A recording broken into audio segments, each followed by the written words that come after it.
Hi, so this is just going to be a quick presentation about the interviews at Oxford and at Cambridge, what sort of things we're looking for, and a bit of an overview about the actual interview process. So I think the first thing that I'd like to say is that whilst interviews chronologically are the last part of the application process, that's not the thing that the whole final decision is made on when it comes to deciding whether or not we'd like to offer candidates a place at the university. So when we have the interview, they normally take place in December, but they might be in January this year as well. But when we have them, we've already received a lot of information about you as a candidate. But after we've had the interview, we add the information that we've got as a result of the interview to everything else that we've collected about you through your application process already. And we consider everything that you've given to us, that you submitted to us, when it comes to making our final application decisions. And hopefully this gives you a little bit more confidence when it comes to thinking about the interviews, because they're not the be all and end all. They do play a part, and an important part, in the application process, but we look at all different parts of the application process for each individual to try to determine who looks like the strongest candidates overall. What we are looking for in interviews are things that are very similar to what we're looking for in the rest of your application process. So if we invite you for interview, we already think that you're looking like quite a strong candidate for the university. So things that we're looking for students who are motivated to study the course that they've applied to study. So we're looking to see in your interview that you genuinely do enjoy the subject that you've applied to study, that you've got an actual interest in it, and that it's something that you're going to enjoy studying for at least 3 years if we were to go on to give you an offer. We're also looking for students who are open to new ideas. Obviously, if you come to study with us, you'll be learning throughout the duration of your course. We're looking for students who are willing to learn and who are willing to take on board new information and new ideas that they're presented to them. And of course, it goes without saying that we're looking for students who have an aptitude in the subject that they're applying to study. We're looking for students who are going to excel with us if we do go on to give them an offer, who aren't going to struggle and who are therefore going to enjoy the course a little bit more. But that aptitude is specific to the course that you're applying to study. We're looking to see that you've got the skills and the capabilities required to make you excel in the specific course that you've applied to. And to see this, we'll probably make use of some of your pre-existing knowledge, and we'll see how you apply that to new ideas and to new scenarios, how you approach new questions with the information that you already know, the knowledge that you already have. And we're also looking for students who are able to think critically and to think flexibly. So if we present you with some new information, we're looking to see how you take that on board and how you apply that to ideas that you have and theories that perhaps you already have, and see whether or not you change those as a result. And we're not saying that you have to, we're just looking to see that students can take on board this new information and add it to their knowledge and perhaps change their views if it's convincing them for them to do so. What we're not looking for are irrelevant extracurricular activities. So we're not interested in that. The interviews are an academic aptitude assessment, really. And so we're looking for your academic ability in the subject that you've applied to. So we're not looking, as I said, for irrelevant extracurricular activities, so hobbies and things like that. We're not looking for students who come in or who come to the interview with a lot of polish, a lot of confidence, and who are really outgoing perhaps. That's not what we're interested in. That doesn't necessarily show that you've got the aptitudes that are required for the subject. So we're looking much more for people who engage with the subject. You don't need to be the most confident person in the world, but you just need to know that you're good for the subject and you're genuinely interested in the subject that you've applied to study. We're also not interested in college choice. So both Oxford and Cambridge interview, when you interviewed for the universities, we're sort of interviewing you on behalf of the university rather than the college that you're applying to. Both Oxford and Cambridge have got a pool process, and I'd recommend having a look on their websites to find out a bit more about that if you're interested. But the pool process is designed to moderate so that if a particular college is oversubscribed 1 year, applicants aren't disadvantaged by applying to that college. But what that means is that when the college is interviewing you, we're not actually interested in your college choice. We're much more interested in your aptitude for the subject that you're applying to study. And nor are we interested in the appearance of an Oxbridge type.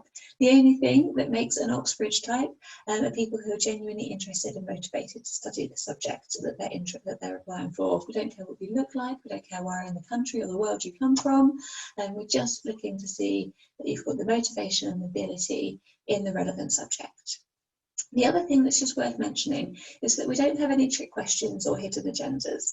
So quite often people seem to think that the questions that they're asking aren't actually the thing that's important to the interviewers, but it's all based on some myth about whether or not you choose to sit in the left or the right hand chair or something along those lines. And that's just not true at all. All we're looking to assess in the interview is your interest and academic abilities in the subject that you've applied to study.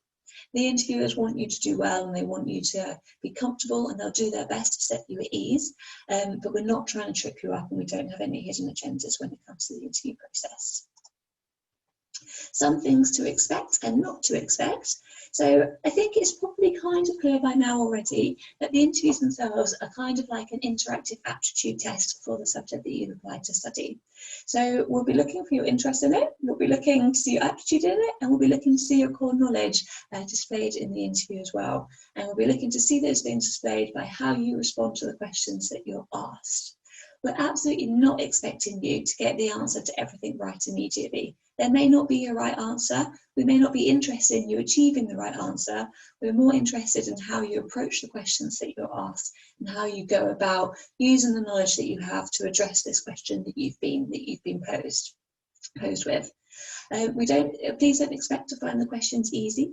If we ask you some questions to start with and you absolutely fly through them and you do find them really easy, then all that will happen is that the interviewers will ask you some more challenging questions, some harder questions, because we're really interested in seeing how you approach something that you don't know and how you tackle that, your thought process in that. So we're not necessarily interested in you getting the answers right. We're definitely not interested in you finding the questions easy. We are interested in how you approach what it is that you've been asked and how you can demonstrate your aptitude in that way. Some things that you might expect to see in your interview, and of course this will vary from subject to subject, college to college, and definitely between Oxford and Cambridge. But often you might be asked, particularly in humanities subjects, about some of the academic work that you've completed. Perhaps if you submitted some written work, we might ask you a little bit about that in your interview. There's a possibility that you'll be given some prompt material. So this could be during the interview or in advance, and we'll be looking to discuss that with you in the interview and use that as a basis for some of the interview that you have with us. We may ask you a little bit about the extra reading and the supercurricular exploration that you've done, that you discussed in your personal statement. We may want to talk a little bit about some of those things in some more detail. And of course, we're obviously interested in seeing that you've got some wider awareness of your field of study. So perhaps if there's been a big news story recently about something that's related to your subject, we might ask about that and about what your thoughts are on it. It's not going to be stuff that's going to be particularly niche, but just the wider awareness of your subject is something that might be a component of the interview. And for all of these things, as I mentioned already, we're looking to see how you use the knowledge that you already have and use that in new ways to address the questions that we ask you. The questions themselves will be challenging, will be focused, so we really recommend that you listen to what they are and that you engage with the question that you're asked, rather than thinking perhaps about what you're expecting to be asked and answer that question instead. Please do make sure that you answer the questions that you are asked in your interview. So to be a little bit more specific with regard to some of the prompt material, for science and maths subjects, we may give you a problem to solve and work through that problem with you in the interview. For humanities or art subject, you may be given a text or a source to analyse and discuss, or a piece of poetry or something like that, or a graph perhaps even for the social sciences to discuss in the interview and to analyse. So how can you prepare for your interview?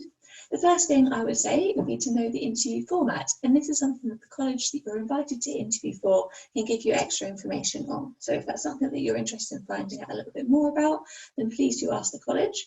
And there are also some interview videos available on the university website as well as on YouTube, so it might be worth looking out at those as well. You can do wider reading about your subject.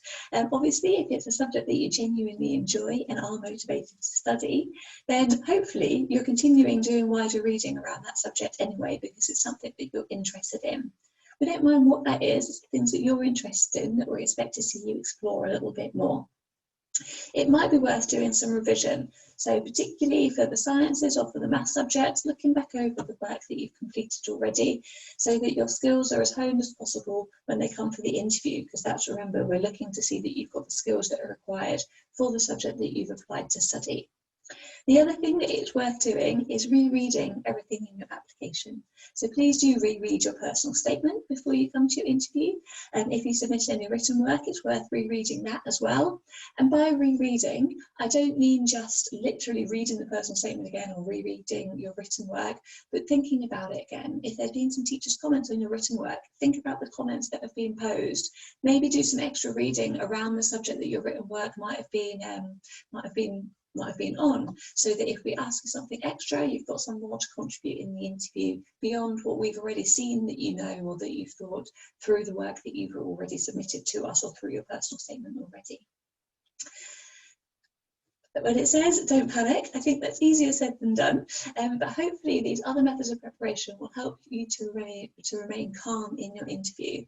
Staying calm and being able to think rationally is going to be something that's going to be quite helpful. So perhaps, making sure that you know a way that you can keep calm before your interview might be a helpful thing to do. That might be breathing techniques, that might be going for a walk beforehand, however it is that you can keep calm to make sure that you engage as fully and as comprehensively in the interview as you can will be a helpful thing to do.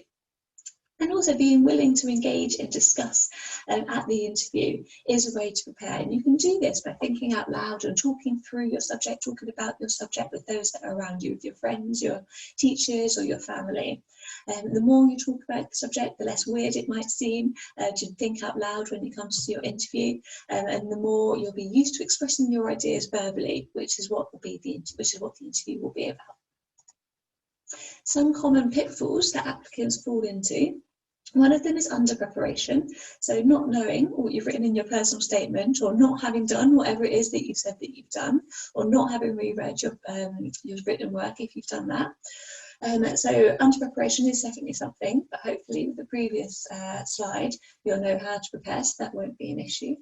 Another pitfall that students sometimes fall into is over preparation. So having rehearsed answers for questions that you're expecting to be asked, and or sort of performing during the interview and giving a front as to you as a person rather than engaging with the interview on a much more honest level. Those sort of things we're not interested in. We're not interested in hearing your rehearsed answers to questions that you think you're going to be asked. Because if we do ask you something similar, but not exactly, and you give us your rehearsed answer, then you're not engaging with the question. And we're genuinely interested in your interest and ability in the subject. It's you that we're thinking about teaching if you do get given an offer at the university. So performing isn't something that's going to be, putting on a performance isn't something that's going to be helpful. We're much more interested in seeing your authentic self in the interview. Not engaging critically with the material or the question that you're given is something else that could be a pitfall. So just giving a very shallow response at times, not thinking about what you want to say, could be a pitfall that you might fall into. And to try and alleviate that, feel free to ask for some time to think about the question, or to ask for the question to be repeated if you need it to be. We're really interested in hearing about how you engage with it. If there's something that you don't understand in the question, if there's a word you don't understand, or if it's a concept that you're not familiar with, then ask the interviewer and they'll be happy to explain it, because we're interested in seeing how you approach something rather than necessarily it being a knowledge test at the point of interview. It's how you approach new ideas with the information that you have. And if you don't have the information, then we can give it to you so that you can approach the questions.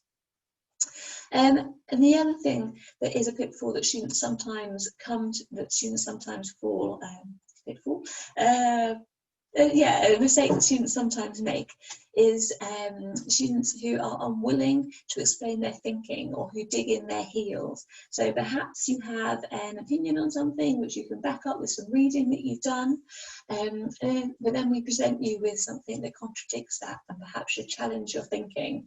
If you're unwilling to reassess your position as a result of this extra information that you've been presented with, then that isn't necessarily a particularly helpful thing. So taking on board the information that you're given, reassessing your position, and then perhaps you might decide that actually your position hasn't changed, but you can justify that. That's absolutely fine. Or being willing to change your position is also absolutely fine. But we're looking for candidates who have got that flexibility of thought and who don't just dig their heels in. The interview itself, the format for 2020, both universities are still working on this. They won't be done in the cities in December, so it looks like they're likely to be done remotely or virtually. But please do check the Oxford and Cambridge websites for more information. That's where that will be published when the final provisions and plans have been made. But please do check the websites. Although both of the universities will of course be getting in touch with candidates, and we'll let you know the interview format when we get in touch if we decide to invite you to interview as well. A couple of other things to just talk about that just I think are worth mentioning is that during the interview, it's likely that you'll be prompted by the interviewer. So if you start going down a wrong path, or if you get stumped by something, then the interviewer will be prompting you and helping you along the way. And that's absolutely normal, and it happens for all candidates for all interviews. So please don't be concerned about that, and please don't be flustered by that if you are prompted by the interviewer in your interview. We're interested in seeing how you approach something, and if there's a particular area that you're getting stuck, of course we're going to help you to see, so we can see the best from you in your interview. If there's, as I said already, if there's anything you don't understand, or if you haven't taken on board the question perhaps because you're nervous, then please do ask for help or for clarification. If you're sitting there completely stuck and you're not saying anything and we don't know how to help, if there's a particular word that you haven't understood that's been used by the interviewer, please do ask, because you'll understand the concept or what the word means once it's been described to you, and then you can approach the question. But yeah, so please do make sure that you ask for help or for clarification if you need it at all, or if you need for a question to be repeated, please do ask for that as well. And something that is very helpful, I think, for candidates to do is to think out loud or to share their reasoning during their interview. That's how we can see if you're going down a wrong path. That's how we can see how you're approaching the question. So that's how we'll know whether or not we need to give you a little bit of a prompt or a little bit of help.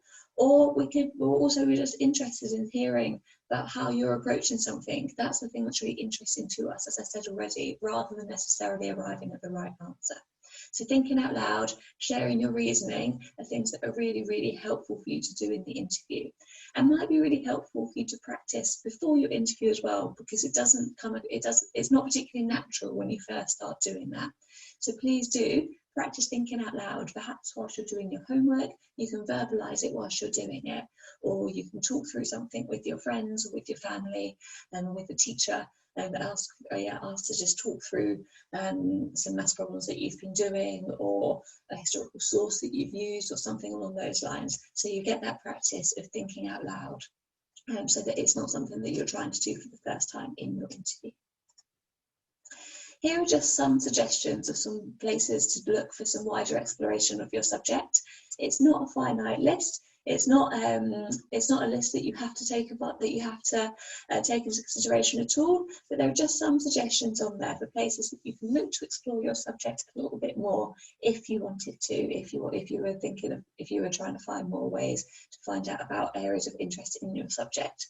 So you can come back to this slide if you want, but I'm not going to talk about them here. There's just some suggestions or some ideas there if that's going to be helpful. We've just included here as well the websites and the email addresses for both Oxford and Cambridge for you to get in touch with if you have any extra questions about the interviews. The first port of call should be the website. There's loads of information on both the Oxford and the Cambridge websites about the interviews, about how you can prepare, about what to expect. There are some sort of mock interviews. They're not mock interviews, but there are some recorded sort of practice interviews that are on the websites that you can have a look at as well to help prepare yourself for the interview.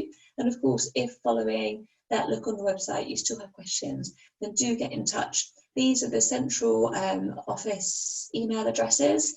If you know which college it is that you'd like to apply to, you're very welcome to get directly in touch with the college that you're applying to as well, and they'll be obviously very happy to help answer any questions that you have. It's just worth putting up here some of the social media for each of the colleges that are involved in the interview workshops that we're delivering as well. Quite often we might be putting some tips and hints for interviews on our social media pages. So if that was something that you were interested in, then you'd be welcome to have a look at that too. I hope this is helpful. I hope that you find it helpful in advance of the interview workshops that will be delivering shortly. And thank you for listening.